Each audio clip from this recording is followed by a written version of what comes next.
भारत माता की, भारत माता की, वंदे वंदे वंदे।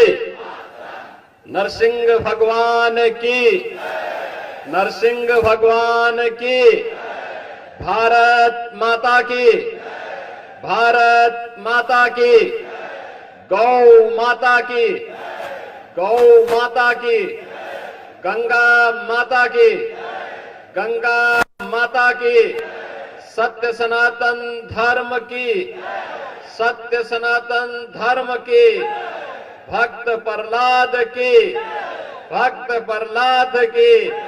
नमः पार्वती पतये हर।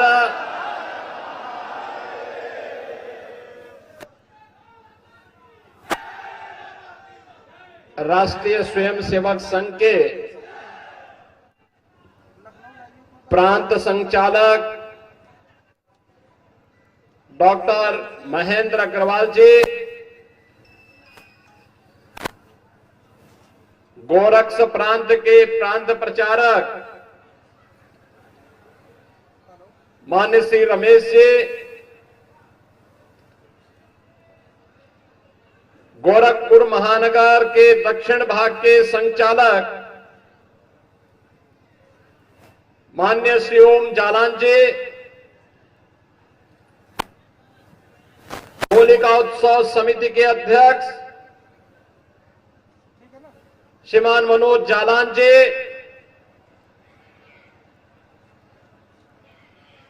होलिका उत्सव समिति के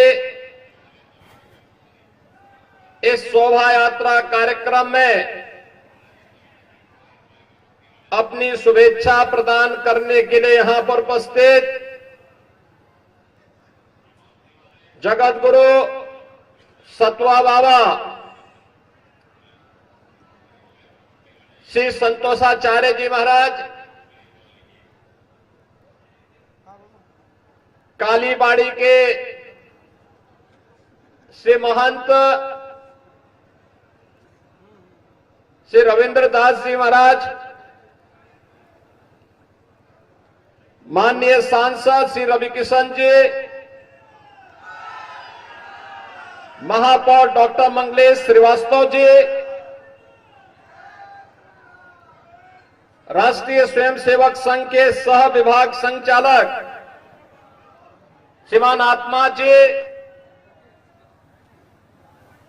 होलिका उत्सव समिति के सभी पदाधिकारीगण, हजारों की संख्या में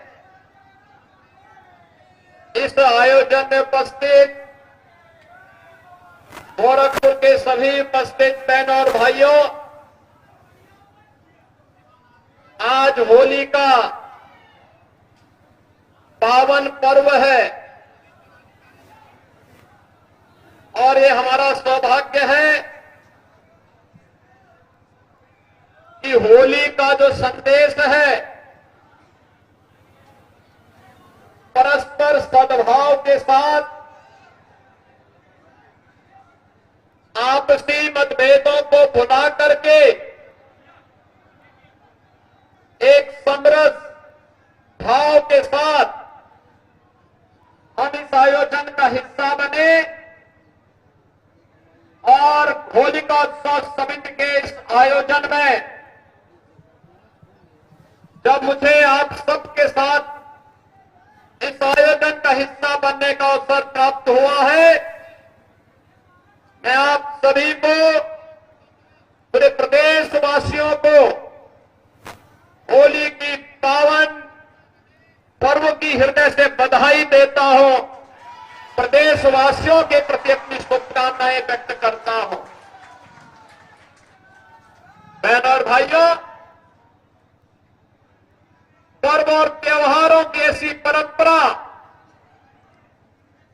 दुनिया के पास किसी भी अन्य देश में, किसी भी अन्य जाति मत या मजहब के पास नहीं, जितनी समृद्ध परंपरा सनातन धर्म के पास है। सनातन धर्म की ताकत ही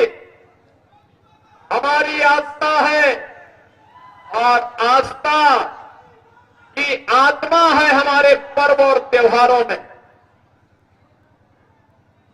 इन पर्व और त्योहारों के माध्यम से ही भारत आगे बढ़ता है। पूरे देश के अंदर उत्तर से दक्षिण तक, पूरब से पश्चिम तक वर्ष भर उत्साह और उमंग के साथ इन उत्सवों के साथ जुड़ने का अवसर भारतवासियों को प्राप्त होता है। और इसीलिए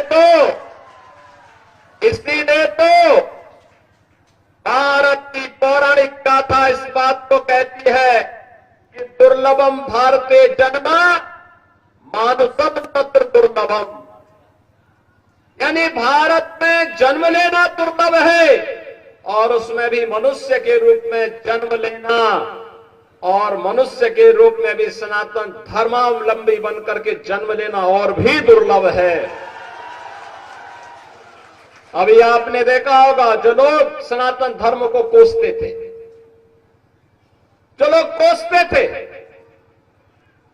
उन्होंने सनातन धर्म की भी और भारत की सामर्थ्य भी प्रयागराज महाकुंभ के माध्यम से देखी है। 66 करोड़ से अधिक श्रद्धालु एक साथ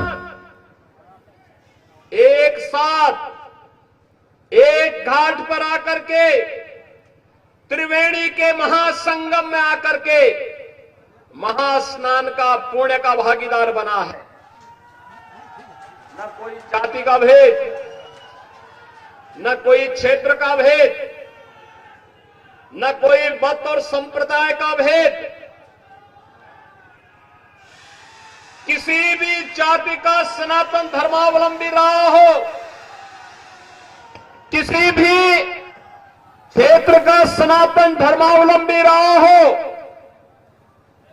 किसी भी भाषा का सनातन धर्मावलंबी रहा हो, भारत में रह रहा है तो, भारत के बाहर में है तो वो आकर के मां गंगा, मां यमुना और मां सरस्वती की त्रिवेणी में आस्था की पावन डुबकी लगा करके पुण्य का भागीदार बना है और अपने जन्म और जीवन को धन्य धन्य कह करके सभी को साधुवाद दे करके, व्यवस्था से जुड़े हुए लोगों के प्रति साधुवाद दे करके फिर अपने गंतव्य की ओर प्रस्थान कर गया।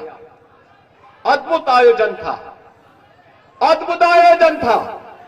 और बहनों और भाइयों, दुनिया विस्मयकारी भाव के साथ, दुनिया कौतूहल की निगाहों के साथ, दुनिया इस अकाल्पनिक, अविस्मरणीय और अद्भुत घटना को देख करके भौचक थी। लेकिन सनातन धर्म के अनुयायी उत्साह और उमंग के साथ तब भी थे जब प्रयागराज की धरती से एकता का संदेश गूंज रहा था और उसी एकता के संदेश को लेकर के होली जैसे पावन पर्व को हमें आगे लेकर के चलना है। जो लोग हमें मानते थे कि हम विभाजित हैं जाति के नाम पर, छुआछूत और अस्पृश्यता के नाम पर, उन लोगों से पूछना चाहिए कि भगवान ने तुम्हें दृष्टि दी है, जाओ, तुम हमें बदनाम करते थे, हमारे सनातन धर्म को बदनाम करते थे, तुम्हें देखना है तो प्रयागराज के संगम में आकर के देखो कौन जातिवाद थी, कौन छुआछूत था, कौन अस्पृश्यता थी। वहां तो राष्ट्राध्यक्ष हो या एक सामान्य गांव का निवासी, वहां पर कोई बड़ा सा बड़ा धर्माचार्य रहा हो या गांव में निवास करने वाला एक सामान्य योगी, सन्यासी, इन सब ने एक ही संगम में जाकर के मां गंगा के प्रति अपनी कृतज्ञता ज्ञापित करते हुए आस्था की पावन डुबकी लगाई है। कौन वे लोग हैं जो ये बांटने का काम कर रहे हैं? ये वही लोग हैं जिन्होंने अयोध्या में राम मंदिर का विरोध किया था। ये वही लोग हैं जो गौ तस्करी में लिप्त थे और गौ हत्यारों को प्रश्रय देकर के उन्हें सत्ता में भागीदारी बनाते थे।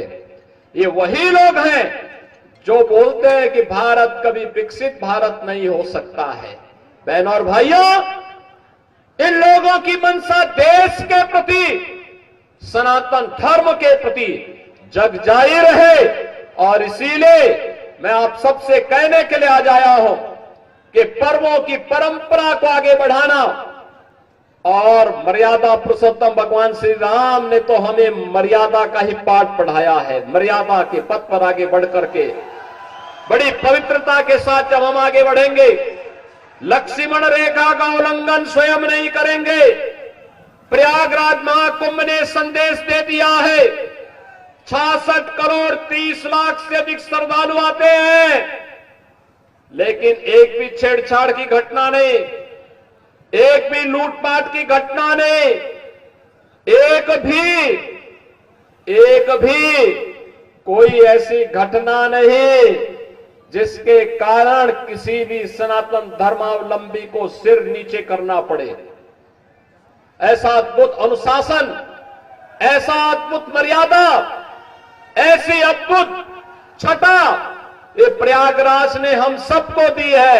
और आज इस अवसर पर जब होली जैसे इस पावन रंग भरे उत्साह और उमंग की होली के साथ जुड़ने का अवसर आज हमें प्राप्त हो रहा है, लगभग 100 वर्षों की इस परंपरा को एक और दुनिया के सबसे बड़े सांस्कृतिक संगठन राष्ट्रीय स्वयंसेवक संघ की शताब्दी महोत्सव का यह वर्ष है, और दूसरी ओर इस होलिका उत्सव समिति के भी कुछ ही वर्षों में शताब्दी महोत्सव का आयोजन होगा। जिस मर्यादा के साथ, जिस पवित्र भाव के साथ ये कार्यक्रम आगे बढ़े हैं, समाज को जोड़ने का, होलिका उत्सव समिति का आयोजन भी उसी समाज को जोड़ने का एक सशक्त माध्यम बने।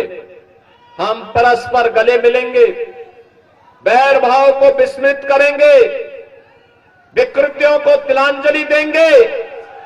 कल आपने होलिका दहन का कार्यक्रम करके साबित किया है, हजारों वर्षों की इस परंपरा के साथ जुड़ करके, कि अगर हमारा कोई किन्हीं कारणों से कोई अहंकार आ गया, कोई छल और छद्म का भाव हमारे मन में आ गया, हम उसे तिलांजलि दे करके पूरी तरह उसको भस्म करने का काम करेंगे, जैसे होलिका दहन के कार्यक्रम के माध्यम से किया गया। बहनों और भाइयों, याद रखना, सनातन धर्म का एक ही उद्घोष है, और वह उद्घोष है कि तो धर्मस्त तो जया। जहां धर्म होगा वहीं विजय होगी, जहां धर्म होगा वहीं सत्य होगा, जहां सत्य होगा वहीं विजय होगी। और विजय के पथ के लिए साधना करनी पड़ती है। विजय के पथ पर आगे बढ़ने के लिए व्यक्ति को परिश्रम करना पड़ता है।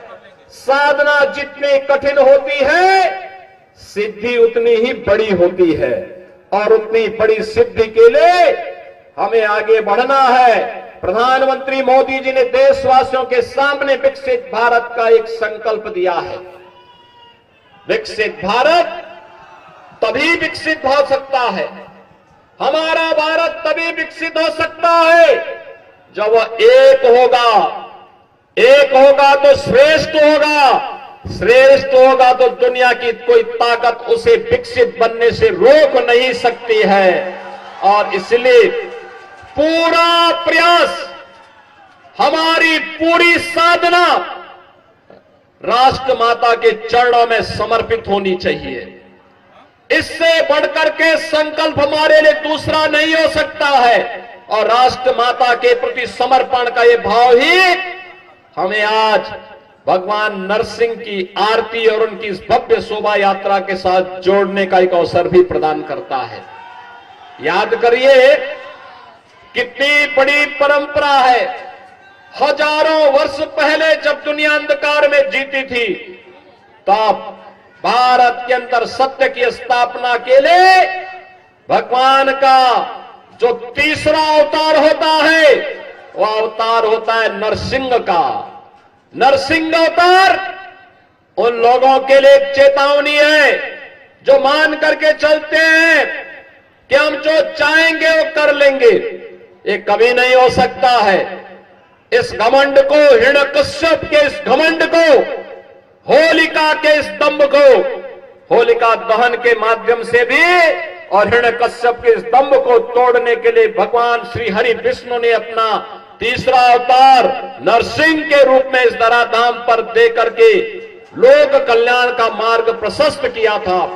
सनातन धर्म की विजय पताका को आगे बढ़ाने का काम किया था। लेकिन हमारे सामने भक्त प्रहलाद का भी उदाहरण है। याद रखना, भगवान की कृपा हर एक पर हो सकती है, बशर्ते उसका मार्ग सत्य का है। सत्य का मार्ग है तो ईश्वर की कृपा उस पर जरूर बरसेगी।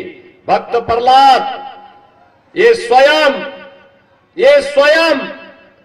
एक ऐसे कुल में पैदा हुए जिस कुल में उसका बाप स्वयं, उनके पिता स्वयं, हिरण्यकश्यप स्वयं नास्तिक था, श्री हरि विष्णु पर विश्वास नहीं करता था, उनकी अवमानना करता था।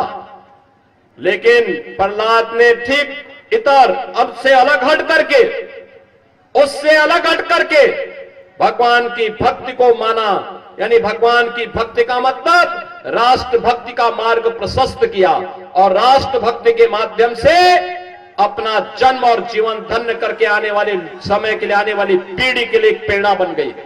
उसी प्रेरणा का केंद्र बिंदु हम सबको बनना है अपने देश के लिए। और इसी भाव के साथ होली के इस पावन पर्व के साथ हमें जुड़ने का अवसर प्राप्त हो रहा है। आज के इस अवसर पर मैं आप सभी नागरिकों को, पूरे प्रदेशवासियों को होली की बधाई देता हूं। होली के संकल्प के साथ जोड़ने का आह्वान भी करता हूं। होली का एक ही संदेश है, होली का एक ही संदेश है कि एकता से ही अखंड रहेगा ये देश। होली का है एक संदेश, एकता से ही अखंड रहेगा ये देश। और अखंड रहेगा तो एक भारत श्रेष्ठ भारत की परिकल्पना अपने आप साकार होगी। महाकुंभ और होली के इस संदेश को घर घर तक हम पहुंचाने का कार्य करेंगे।